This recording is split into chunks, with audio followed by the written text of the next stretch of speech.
And joining us now is someone who helped craft post-crisis industry rules, former Federal Reserve Governor Dan Tarullo.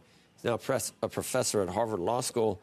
Dan, is it possible that following the global financial crisis that we overshot, or do you think it's exactly the way it should be right now? I mean, do they have a point on any of this, the banks?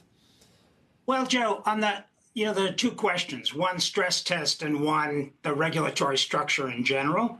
And I do think that there's a good bit of room for trying to rationalize all the regulations that were put in the wake of the global financial crisis.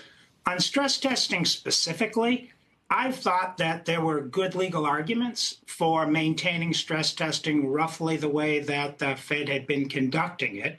But as the Fed said in its press release shortly before Christmas, as they put it somewhat elliptically, the legal environment is changing, by which they mean greater hostility in the federal judiciary towards regulation. And I think that's what's pushing them to indicate that they're going to make substantial changes. What would make more sense? There's other things being proposed, like maybe once something starts, if there's signs of trouble, then come in and do the stress test. But yeah, so here's the thing, Joe. It's been set up. It's been set up so that the annual stress test is the basic determinant of the capital requirements of the biggest banks, right. And that's why the banks go after it.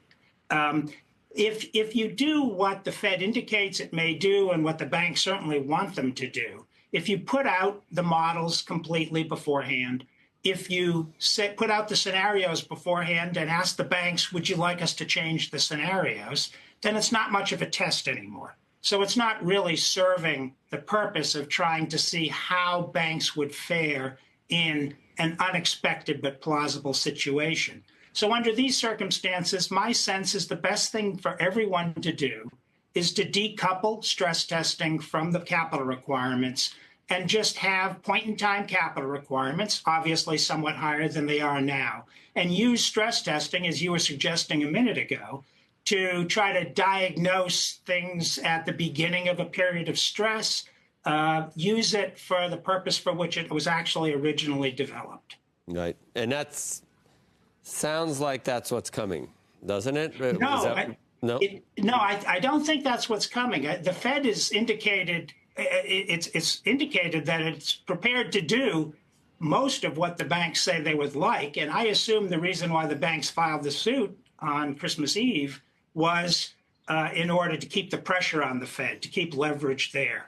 And I think, Joe, if we end up with something we call a stress test, where the models are out for comment, the scenarios are out for comment, everybody knows, the banks can adjust their balance sheets beforehand, then, as I said, it's just not a test anymore. And so, let's go to a different system, which is simpler, saves resources at the banks and the Fed. I personally would try to put together the risk-based capital requirements, the leverage ratio issue, the GSIB surcharge, and the stress test, try to rationalize the whole thing and come out with a sensible level of capital to keep the biggest banks safe and sound. Yeah.